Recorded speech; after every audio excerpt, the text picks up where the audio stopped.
So this year, I've been doing a lot more prospecting and a lot more team building.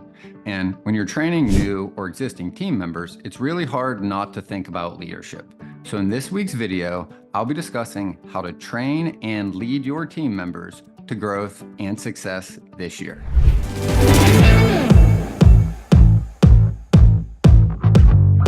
I'm Benjamin Kowalski with Freight 360, where we provide the latest transportation sales tips and training videos to help you reach your goals faster. If you're a fan of the content, please support us by crushing that like button and sharing us with all of your colleagues and all of your team members. And for more information on our course, Freight Broker Basics, please check out the links in the show notes or go to our website, freight360.net, for more free training content. Okay, before we jump into the specifics of what leadership is and how this topic can really help you, I want to discuss when we're first really introduced to this concept. Think way back, right, to when you're a small child. Maybe you have children now, right? If so, this should really resonate with you. Now myself, I have a daughter at the moment and she's in preschool age. And a big goal for us this year was to introduce her and encourage her to eat more broccoli, eat more fresh vegetables, right? Now, any parents out there know from experience, this is really no easy task. Now, what was interesting was when I was digging into this topic to learn a little bit more, maybe some tips and tricks I could learn from others, right? I saw an interesting statistic, and it said that an average child, right, if you give them something sweet, it takes 1 or 2 bites and they'll continue eating, right? And it's also no surprise that if you give something savory, right, that might be healthier in some ways, but isn't as sweet, it takes an average of 15 attempts trying to feed your kid 15 times before they'll get familiar enough with it and they'll keep eating it, right? Again, no surprise here. What's interesting is this correlation, right, to sales calls. Same thing, right? Something sweet, it makes you feel good, so you'll eat more of it, right? Something savory, you might have to keep eating it because you want to finish it because it's worth it to you. Very similar in prospecting. Nobody really gets excited and has a blast making cold calls to people all day, right? But it is something that if you do it over and over again, it gets easier and you're more likely to see success, right? Now, this was really that light bulb moment for me, right?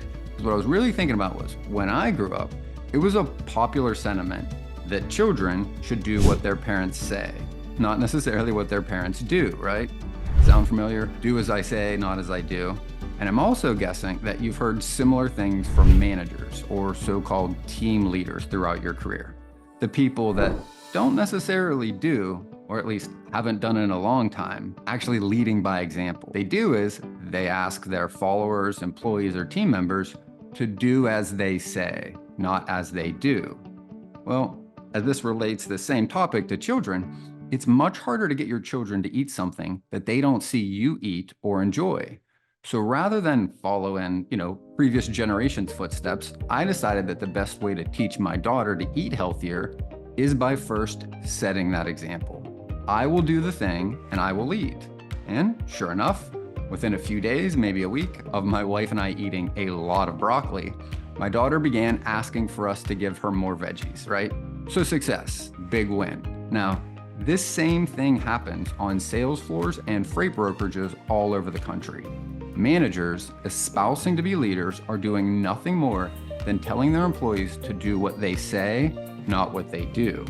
And in all fairness, managers do have additional responsibilities that are different and in addition to what a producer might have. But that isn't an excuse to lead with a motivational speech, a meme, an email, or even a meeting. Instead of literally leading their team by doing that thing, right? Picking up the phone, making some phone calls, searching for leads, and forging a path forward, right? That is really what leading is. Do the thing and lead your team by example. Listen, like I said, no one really enjoys making cold calls, myself included, and spending hours generating leads. But that investment in doing something that might make me uncomfortable pays off large dividends and income, business, and later freedom in my life, right? Now the thing is, just because you don't like it, that's not an excuse to shirk your responsibility as a leader. A lot of you out there are the owners of your own freight brokerage, right? Or you're overseeing a small team. Maybe you're an agent or within a W-2 model. But it never fails that when we have a chance to work with some of these people in the industry,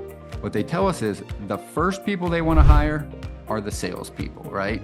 And it's not a big surprise. You're going to have less time as you grow and you have more responsibilities. You're not going to be able to prospect like you used to. You will need to hire people to do these things, right?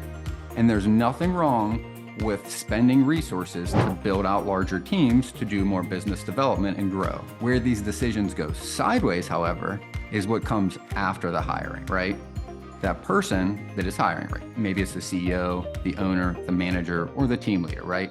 That person usually used to be the energy and that force of growth that really led this company or this team to where it is now, right? That's how they get this promotion. That's how they eventually have the need to bring people underneath them, right? So usually they were producers themselves, but now they're unwittingly placing the most important responsibility in their team or their company on somebody they've just met and just hired, right? Listen, no one you ever hire will care about your business as much as you do, especially if you're the owner, right? And even though you likely, again, won't have the same amount of time available like you did when you first started this company to prospect, don't let that be an excuse or a crutch to completely hand this off to somebody new. Even if you're transitioning to a more formal sales office, make sure that you are still spending adequate time training your new salespeople, right? By first leading by example. Don't shy away from the things that led to your success in the first. Dig in, pick up the phone, show your team members how you'd like them to perform, right? Lead by example, not by direction. Do as I do, not necessarily just as I say, right? Because we all learn faster from examples. And we all perform better when our leaders are bringing the effort and the energy that they are expecting from us. For more tips, more content, make sure you're subscribed to the channel and check out our website, freight360.net, for more free training content. And remember, whether you believe you can or believe you can't, you're right.